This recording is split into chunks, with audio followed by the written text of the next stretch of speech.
انا حقيقي بعد السنين دي كلها مش مسامحاكي مش مسامحاكي.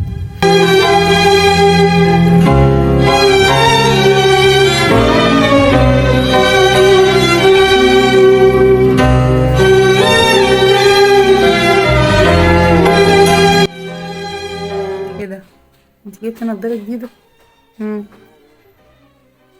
ايوه حلوه. امم حلو حلو.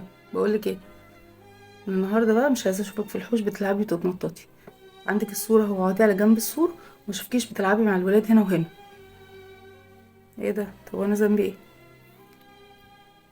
يا ستي النضارة تتكسر، توجعي دماغنا، تيجي فيكي تتعوري، مسؤولية عليا ومسؤولية على المدرسة بصي ما توجعيش دماغي ما توجعيش دماغي. انا مش عايزة اشوفك في حصة الالعاب بتجري، انا عايزة اشوفك قاعدة جنب السور بس، مش عايزة وجع دماغ بقى.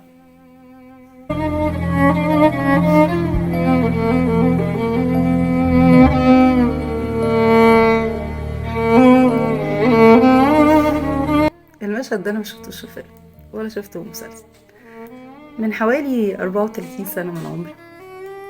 المشهد ده انا شخصيا اتعرضت له. عايزة اقول مدرسة الالعاب بتاعتي في الابتدائي، انا حقيقي بعد السنين دي كلها مش مسامحاكي. صدقيني انتي من الناس اللي بجد مش قادرة اسامحها من جوايا. حاجة مهمة قوي، احب اقولها لكل مدرسة وحد مسؤول عن طفل في حضانة او مدرسة. آه، اهم من ان انتي تعلميه الف باء وتعلميه الانجليش وتعلميه يتكلم كويس وتعلميه كل ده، انك تحافظي على مشاعره، وانك تعرفي كل كلمة بتقوليها له رايحة فين وجاية منين، وتاخدي بالك كويس قوي من كل تصرف بتعمليه معاه. قد يكون تصرف انتي بس مش واخده بالك منه وقت عصبية او ايا كان اسبابها او دوافعها، او ان ده تصرف اصلا مش مدرسة تعمله. الطفل ملوش ذنب، وممكن حاجة انتي تشوفيها تعدي لكن هي اثرت في بني ادم على مدى سنين عمرها، خلتها عايشة نص عمرها تقريبا من غير صحاب. طول الوقت قاعدة على جنب مش عارفة تتعامل. آه، حقيقي يعني كان نفسي اقولك ان انا بعد السنين دي كلها قدرت اسامحك، بس بجد ما قدرتش. المسامحة مش سهلة، انك تسامحي حد مش سهل خالص. وبحب اقولك برضو ان انا قعدت بعدها، يعني قعدت سنين عمري كنت لابسة نضارة، وانا في اولى جامعة غيرت النضارة ولبست عدسات وكلام من ده. بس سنين العمر بقى مش بايدينا يعني.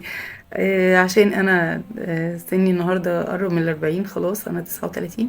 فلما جيت بقى خلاص هعمل ليزك تاني فما ينفعش، فاضطريت مضطرة اسفة ان انا زي الناس الكبيرة اضطر ان انا البس نضارة عشان اكتب او اقرا الحاجات اللي على الموبايل. حقيقي يمكن الموضوع ده زعلني شوية اول ما عرفته. العمر ملامحه بتتغير، بس يعني الدنيا بتتغير، مش كل حاجة عايزينها يعني بتبقى بايدينا يعني. فالحمد لله على كل حاجة وبرضه مش مسامحاكي بجد مش مسامحاكي يعني. يمكن اكون بحكي الموقف دلوقتي وانا بضحك، بس حقيقي الموقف اثر فيا سنين عمري كلها، وبجد ساب فيا علامة مش قادرة انساها.